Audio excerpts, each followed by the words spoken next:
My channel. দেখো আমরা সবে ট্রেন থেকে নেমেছি এবং কোথায় যাচ্ছি, কি করব, কি করছি পুরোটাই তোমাদের সাথে আজ শেয়ার করব এই ব্লগে।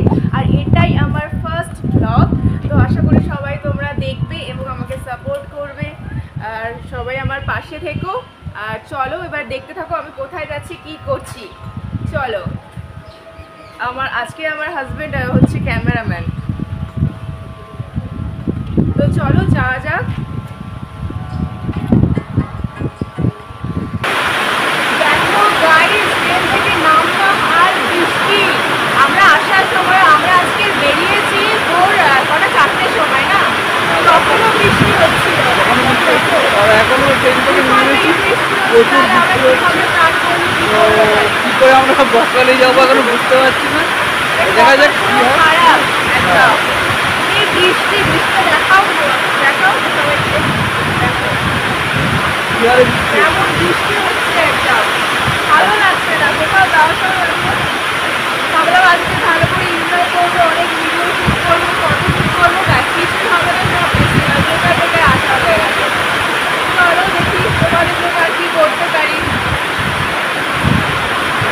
তোমাদের যখন বলেছি আমি তোমাদের শেয়ার করবো আর কোথায় যাচ্ছি, আর যতই বৃষ্টি আসুক না কেন আমার সেখানে পৌঁছাবো। অবশ্যই ঠিক আছে। তো গাইস, ট্রেনে আমার খুব খিদে পেয়েছিল, তো যার জন্য আমি কিনেছিলাম চিড়ে মুড়ি আর একটা কেক। আমি কালকেই কিনেছিলাম ভাইয়ের জন্য, সেখান থেকে আমি একটা নিয়ে চলে এসেছি। এখন আপাতত খাই, যেহেতু খুব বৃষ্টি হচ্ছে। নাও ধরো, খাও। বৃষ্টি হচ্ছে তো আর এখনো ভালো ভালো লাগছে না, খাও, কত করে নাও। গিয়ে পৌঁছাবো সেটাই খাবে টেনশন হচ্ছে। এটা খেয়ে তো পেটটা ভরায়। তো এটা আমি ট্রেন থেকে খেয়ে আসছি। সকাল থেকেই বৃষ্টি, আমরা বেরোনো জোরে থেকেই বলো, জোরে বলো, আমি তো শুনতে পাবে না, অত আসতে বললে বুঝতে পারবে না। জোরে বলতে বলছি, জোরে বলো, যেহেতু আমার কাছে হ্যাঁ, তো মাইক নেই। সকাল থেকে আমরা যখন থেকে বেরিয়েছি তখন থেকে বৃষ্টি শুরু হয়ে গেছে। তো মানে বেরোনো থেকেই স্টার্টিং বৃষ্টি, তো সেই কারণে ভাবছি যে কী হবে, সারা দিনটা কি এইভাবে চলবে না এই বৃষ্টির মধ্যে। তো দেখা যাক কী হয়, ঠিক আছে। আর আমরা একটু এখন ওই দুটোর জোরে বলো না, পারবো। লজ্জা বোধ করো তুমি। তো দেখো বন্ধুরা, আমি ট্রেন থেকে এই মুড়িটা কিনেছিলাম আর ফাইনালি আমি এখানে কমপ্লিট করলাম। আর দেখো বাড়ি থেকে আমি এনেছিলাম এই চকলেট কেকটা, ভালো লাগছে খুব ভালো। আর খুব বৃষ্টি হচ্ছে,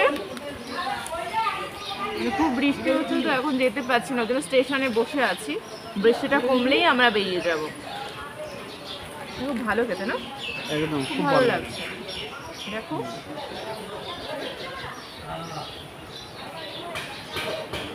কতক্ষণে যে পৌঁছাবো আমরা সেটাই ভাবছি। হ্যাঁ, ও কি ভাবছে আমি জানি না, আমি তো ভাবছি। আমার টেনশন হচ্ছে যে আমরা বেরোনো থেকেই বৃষ্টি স্টার্ট হয়ে গেছে। আমরা যখন দীঘাতে গেছিলাম, মানে যখন দীঘাতে গেছিলাম তখনও খুব বৃষ্টি হচ্ছিল না। আমরা একদিন তো পুরো মানে হোটেলের ভেতরে থেকে গেছিলাম, বেরোতে পারিনি। হ্যাঁ, তো আমরা কোথাও বৃষ্টি বৃষ্টি গেলেই বৃষ্টি। মানে বৃষ্টিটাই পুরো শুরু হয়ে যায়। এবার বর্ষাকালে কোথাও এবার যাবো না। জানতাম যদি যে বৃষ্টি হবে তাহলে আর বেরোতাম না। যাই হোক, বেরোনোর সময় দেখলাম, মানে বেরোনোর পরে এবার বাড়ি থেকে বেরিয়েছি, তারপরে এই বৃষ্টিটা শুরু হয়েছে। তো সেই কারণে আমরা আর মানে ব্যাক করলাম, তো চলে এলাম, ঠিক আছে। এরপরে দেখি বকখালিতে কতক্ষণে যাওয়া যায় বা সেখানে গিয়ে কী পরিস্থিতি হয়, ঠিক আছে। যা হবে সবই তো তোমরা দেখতে পাবে। আমি বললাম ওটা পরে বলো, তুমি বলে দিলে, আজব লোক তো। আচ্ছা, তবে ওটাও হবে না। দেখো তোমরা জেনে ফেলেছো আমরা বকখালিতে যাচ্ছি, ব্যাস, আর কোনো সিক্রেট নেই তোমাদের কাছে। তো চলো এবার, চলো। রুমাল দাও তো। বমি তো বন্ধ করতে করো। কথা।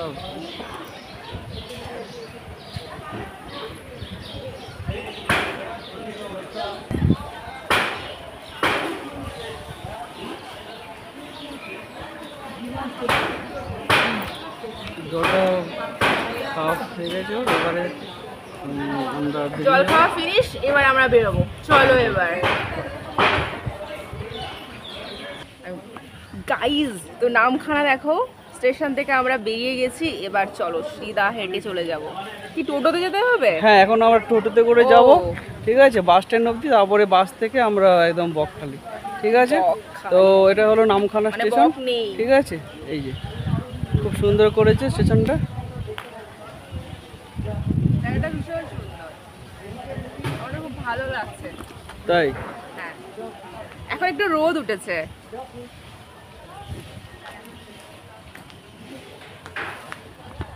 আরো দূরে চলো যাই, কি মজা লাগছে।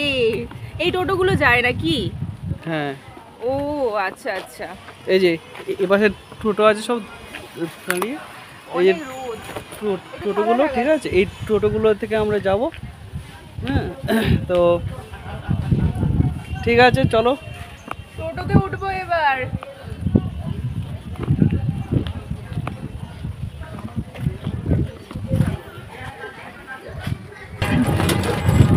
আমরা এখন টোটোতে চেপে গেছি, দেখো কতক্ষণে খালি পৌঁছাবো, তার জন্য ওয়েট করছি। স্টেশন থেকে বেরোলাম, বেরিয়ে টোটো ধরে এবারে আমরা বাস স্ট্যান্ডে যাচ্ছি, ঠিক আছে। বাস ধরেই নেমে যাবো। তারপরে বাস ধরে নিই।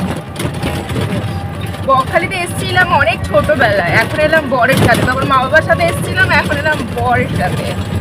এই যে বর মশাই, বাপরে উঁচু জায়গা এটা। এখন ব্যাগটা পড়েই গেল, ব্যাগটা পড়তে হবে না নিচে, এখানে জল লাগে, আমার রুমাল ভিজিয়ে না মুছে নেব। দেখো আমি টোটো থেকে নামলাম আর নেমে বললাম যে ডাব খাবো, তো আমার জন্য ডাব কিনছে।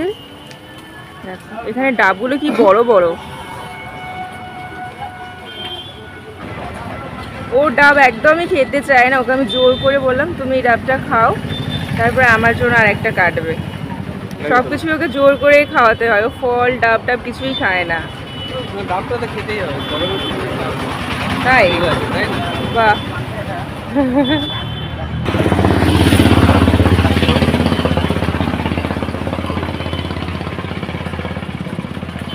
ডাবের জল খুব বেশি। কতদিন যে ডাব খাইনি, ডাবের এত দাম বেড়ে গেছে না, 80-90 টাকা ছোট ছোট ডাব, এখানে 50 টাকা এত বড় ডাব পেয়েছি। এখানে তো কম দাম আছে, কিন্তু ঠিক আছে। দীঘাতেও ছিল কম দাম। হ্যাঁ, হ্যাঁ, দীঘাতেও কম দাম, তবে মানে ডাবের দাম এখন প্রচুর, ঠিক আছে। 50 টাকাও এখানে দাম, ঠিক মানে। ডাব নিয়ে একটা ফটো তুলে দেবে আমাকে?